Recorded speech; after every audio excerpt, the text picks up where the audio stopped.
বান্দা যখন দুনিয়ার জমিনের মধ্যে যখন আমরা অনেকেই বলি নামাজ যদি মেরাজ হয়, নামাজ যদি মেরাজ হয়, নামাজ যদি আল্লাহর সাথে সাক্ষাতের কথা বলা হয়, নামাজের মধ্যে যদি আল্লাহর সাথে কথোপকথনের সিস্টেম থাকে, কই কথা তো আমি বলতেছি, আল্লাহ তো বলতেছে না।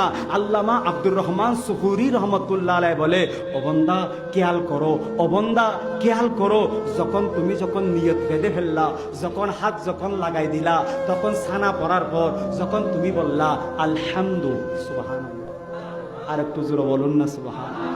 বান্দা যখন আলহামদু যখন বললেন, আমার আল্লাহ বলে, ও বান্দা তুমি কার প্রশংসা করেছো? সুবহানাল্লাহ। ও বান্দা তুমি কার প্রশংসা করেছো? তখন আমরা বলি লিল্লাহ, আল্লাহ, সুবহানাল্লাহ।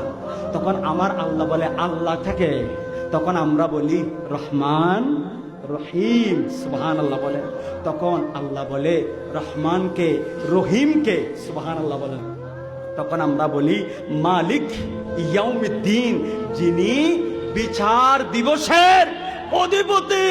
তখন আমার আল্লাহ বলে, ও ফেরেশতারা, আমার বান্দারা আমার কাছে কি চায়? তখন আমরা বলি ইয়্যাকা না'বুদু ওয়া ইয়্যাকা নাস্তাঈন, আল্লাহ আমরা আপনার ইবাদত করি, আপনার কাছে সাহায্য প্রার্থনা করি। তখন আমার আল্লাহ বলে, ও বান্দা বলো আমার কাছে আমার ইবাদত করো, আমার ইবাদত করো, সাহায্য চাচ্ছ, বলো তোমাদের জন্য আমি কি করতে পারি? তখন বান্দা বলে ইহদিনা ইহদিনা ইহদিনা সিরাতাল মুস্তাকিম, আল্লাহ আমাদেরকে একটা রাস্তা দেন, আল্লাহ আমাদেরকে সঠিক এবং সরল একটা পথ দেন। সুবহানাল্লাহ। আমার আল্লাহ বলে সঠিক সরল পথ তোমাদেরকে দিতাম।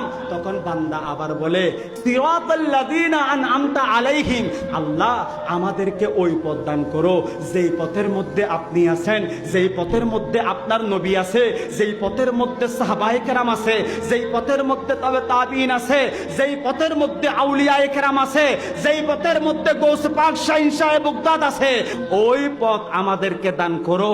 আল্লাহ আরেকটা ফরিয়াদ, ওই পথ আমাদেরকে দান করিও না গায়রিল মাগদুবে আলাইহিম, যেই পথে গেলে আপনাকে পাবো না, যেই পথে গেলে আপনার নবীকে পাবো না, যেই পথে গেলে আমার কোনো কিছুই কাজে আসবে না, আল্লাহ ওই পথ আমাদেরকে দান করিও না।